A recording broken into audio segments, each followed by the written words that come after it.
कांग्रेस की रणनीति क्या चल रही है? कि कांग्रेस को पुनः सत्ता में काबिज करने के लिए जनता ने मानस बना ली और मुझे ऐसा महसूस होने लगा है कि आज मालवीय नगर की जनता परिवर्तन की ओर देख रही है। बीजेपी टारगेट करती है कांग्रेस को, उनके बारे में आप क्या कहना चाहते हैं? लेकिन सोशल मीडिया का दुरुपयोग करना बीजेपी को आता है, इसमें कोई संदेह नहीं है। आज बीजेपी में क्या हालात है, कोई मुख्यमंत्री का दावेदार नहीं है, कोई क्लैरिटी नहीं है। बाहर से 200 विधायक बुला के दूसरे राज्यों से वो टटोल रहे हैं नब्ज आज कि कौन व्यक्ति जीत सकता है। खुद मुख्यमंत्री अशोक गहलोत वो कहते हैं कि योजनाओं के दम पर ही इस बार कांग्रेस दोबारा से वापसी करेगी। तो आज हर वर्ग हमसे संतुष्ट है और ज्यादा उम्मीद के साथ हम सरकार की तरफ देख रहा है और चाहते हैं कि पुनः वापसी हो कांग्रेस की सरकार की और हम लोग अपनी जीत को सुनिश्चित करेंगे, जनता की सेवा के लिए काम।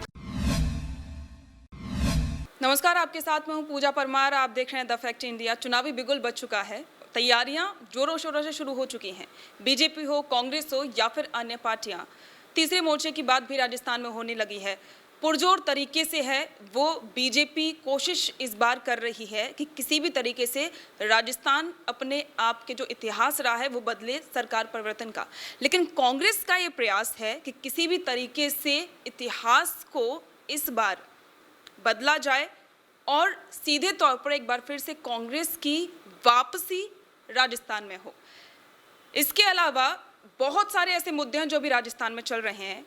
कांग्रेस की चुनावी तैयारियों को लेकर आज हम बातचीत करेंगे राजस्थान समाज कल्याण बोर्ड की अध्यक्ष और कांग्रेस की नेता अर्चना शर्मा जी से। मैम, तैयारियां अभी चालू हो चुकी हैं। सबसे पहला सवाल तो यही है कि अब कांग्रेस की रणनीति क्या चल रही है? देखिए, अगर रणनीति की बात करें तो इस बार कांग्रेस ने जब हम राज में आए तब से लेकर के और अब तक जनता को समर्पित काम किए हैं, जनता के मनोनुकूल योजनाएं बनाई हैं, उनको इम्प्लीमेंट किया है। तो एक माहौल सा बदला है राजस्थान में। लोगों को समझ में आने लगा है कि जनादेश प्राप्त सरकार यदि उनके अनुसार काम करती है, उनके सशक्तिकरण को अंजाम देती है, तो इस बार लोगों ने भी फैसला किया कि रवायत बदल देंगे और इस बार मुझे लगता है कि कांग्रेस को पुनः सत्ता में काबिज करने के लिए जनता ने मानस बना ली। कुछ वीडियोस सामने आते हैं मैम कि बीजेपी टारगेट करती है कांग्रेस को। बहुत से अलग अलग क्षेत्रों से वीडियो जाता है, खास करके सोशल मीडिया पर ये वायरल होते हैं। उनके बारे में आप क्या कहना चाहिए? देखिए, सोशल मीडिया की विश्वसनीयता पर तो हमेशा से ही प्रश्न चिन्ह रहे हैं, लेकिन सोशल मीडिया का दुरुपयोग करना बीजेपी को आता है, इसमें कोई संदेह नहीं है। और मैं समझती हूँ कि जनता भी अब जब कोई इस टेक्नोलॉजी इतनी हावी हो जाती है और इसका प्रचार प्रसार इतना हो जाता है तो जनता भी उसको लेकर के थोड़ी सी सावचेत रहती है। आजकल ऐसा मामला नहीं है कि कोई वीडियो आपने वायरल कर दिया तो उसकी विश्वसनीयता को मान करके और उसको ऐसी जनता एकदम से ग्रहण कर लेगी। लोग उसको काउंटर चेक करते हैं, उसके फैक्ट्स को फाइंड करने का प्रयास करते हैं और उसके बाद उसका आकलन करने के बाद उस पर विश्वास करते हैं। अभी योजनाओं की बातें बहुत हो रही हैं। खुद मुख्यमंत्री अशोक गहलोत करीब करीब रोजाना अब तो स्वस्थ भी हो चुके हैं, उदयपुर में वो पहुंच चुके हैं। वो कहते हैं कि योजनाओं के दम पर ही इस बार कांग्रेस दोबारा से वापसी करेगी। लेकिन बहुत सी शिकायतें भी आती हैं कि लोगों को जो लाभ सही से पहुंचना चाहिए था वो नहीं पहुंच पाया। वजह चाहे जो भी हो, आपको क्या लगता है? देखिए, ऐसा नहीं है। जब 2 महीने तक महंगाई राहत कैंप लगे तो हम खुद उन कैंपों में जाते थे। मैं तो प्रभारी भी रही कोटा की। हमने अनुभव किया कि प्रशासन ने और साथ ही साथ कांग्रेस के जनप्रतिनिधियों ने और आम जन ने मिलकर के उन कैंप्स को सक्सेसफुल बनाया। 10 गारंटी शुदा योजनाओं का लाभ जनता को मिला है। आज अब देखिए कि 100 यूनिट बिजली बिल्कुल फ्री है, 200 यूनिट पर फिक्स चार्जेस खत्म कर दिए गए। चिरंजीवी स्वास्थ्य बीमा योजना तो विश्व में एक ऐसी योजना है जो कहीं दिखाई नहीं देती, यूनिवर्सल हेल्थ स्कीम की। इन 2 योजनाओं ने बहुत ज़्यादा टारगेट किया जनता को और उनको लाभ मिलना शुरू हुआ है। इसके अलावा प्रति व्यक्ति को 1000 रुपये की pension with incremental increase of 15%, ये गारंटी सरकार दे रही है। तो ये सारी चीज़ें, गिग इकोनॉमी, उसके लिए एक गिग वर्कर के लिए जो एक सेफ्टी नेट डेवलप किया है, विश्व में कहीं दिखाई नहीं देता। यूनाइटेड नेशंस ने इसको सराहा है। तो राजस्थान ने प्रतिमान स्थापित कर दिया हमारे इस राज्य में और इसी की परिणति है कि जनता को विश्वास रहा है। OPS ला करके कर्मचारियों को भी जिस तरह का राहत देने का प्रयास किया है, तो आज हर वर्ग हमसे संतुष्ट है और ज़्यादा उम्मीद के साथ हम सरकार की तरफ देख रहा है और चाहते हैं कि पुनः वापसी हो कांग्रेस की सरकार की। तो निश्चित रूप से एक वातावरण निर्मित होगा जिसके माध्यम से जनता को समर्पित योजनाओं को आगे बढ़ाने की प्रक्रिया जारी रहेगी। कांग्रेस तैयारी तो कर ही रही है। कैंडिडेट्स की लिस्ट को लेकर भी खुद मुख्यमंत्री गहलोत ने ही यही बात कही थी कि हम जल्द ही लिस्ट जारी कर देंगे।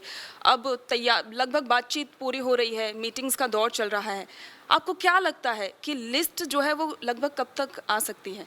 देखिए, इसके लिए तो मैं अधिकृत नहीं हूँ, लेकिन मैं इतना ज़रूर जानती हूँ कि कांग्रेस पार्टी इस बार और हमेशा की तरह कोशिश तो यही होती है हर राजनीतिक पार्टी की जिताऊ उम्मीदवारों को उतारा जाए मैदान में, लेकिन इस बार स्पष्ट संदेश है हमारी पार्टी के हाईकमान का कि हम लोगों को उन लोगों को चुनाव के मैदान में उतारना है जो सारी विपरीत परिस्थितियों के बावजूद जीत हासिल कर सके। और यही कारण है कि मुख्यमंत्री जी ने, हमारे प्रभारी ने, सबने आप लोगों को, मीडिया को, सबको संबोधित करते हुए कहा विनेबिलिटी इज़ द क्राइटेरिया, और उसमें कोई उम्र की बाधा नहीं है, कोई हार जीत का मापदंड नहीं, कौन कितनी बार हारा है। तो एक तरह से सरकार और संगठन मिलकर के जो कवायद करा उसका तात्पर्य यही है कि जीतने वाले उम्मीदवारों को, सर्व स्वीकार्य उम्मीदवारों को उतार करके और हम लोग अपनी जीत को सुनिश्चित करेंगे, जनता की सेवा के लिए काम करेंगे। मैम, पहले कहा जा रहा था कि युवाओं को ज़्यादा मौका दिया जाएगा। देखिए, इसमें सम्मिश्रण ही होगा, युवा भी होंगे, बुजुर्ग भी होंगे, मध्यम आयु के लोग भी होंगे। देखिए, राजनीति में कोई ऐसा नहीं होता कि एक वर्ग विशेष को हम टारगेट करते हैं।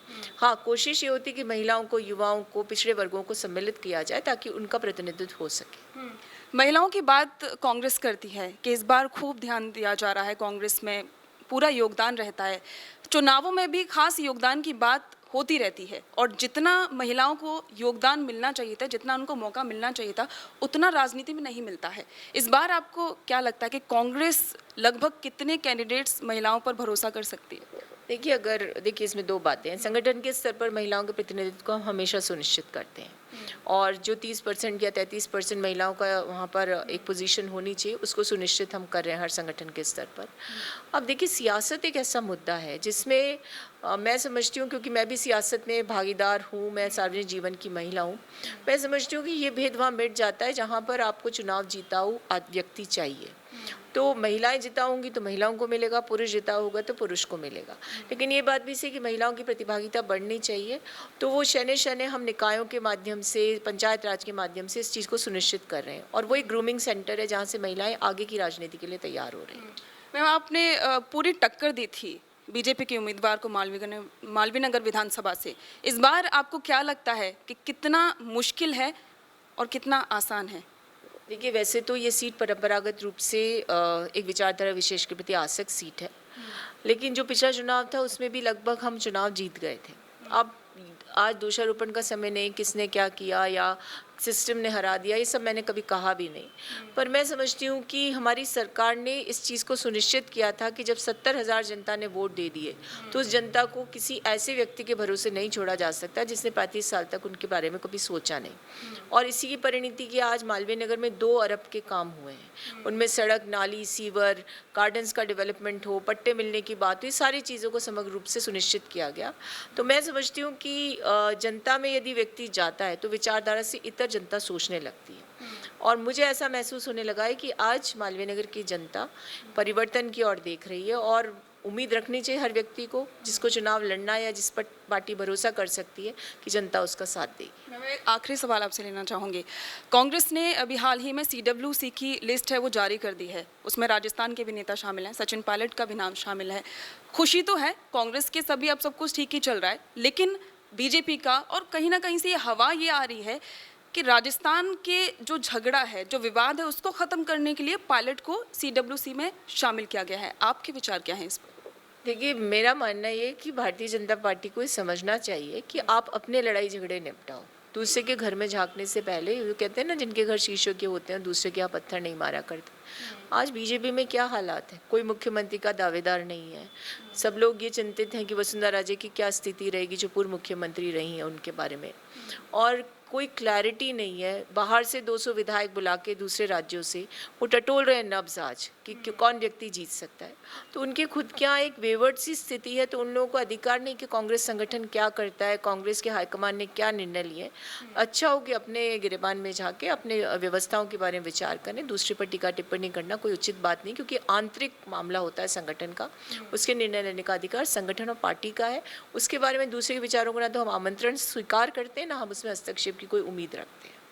तो यदि हमारे साथ में कांग्रेस नेता अर्चना शर्मा जी, जिन्होंने स्पष्ट तौर पर ये बात कही है कि कांग्रेस की तैयारी अच्छी है और आगे भी जीत के लिए वे आश्वस्त हैं। मालवीय नगर विधानसभा से वो पूरी तरीके से आश्वस्त हैं, और उनका यही कहना है कि मालवीय नगर विधानसभा की जो जनता है वो परिवर्तन चाहती है।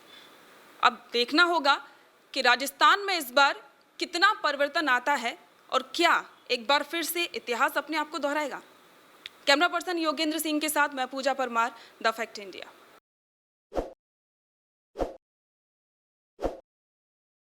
ताज़ा खबरों के लिए विजिट करें द फैक्ट इंडिया की वेबसाइट और डाउनलोड करें द फैक्ट इंडिया ऐप।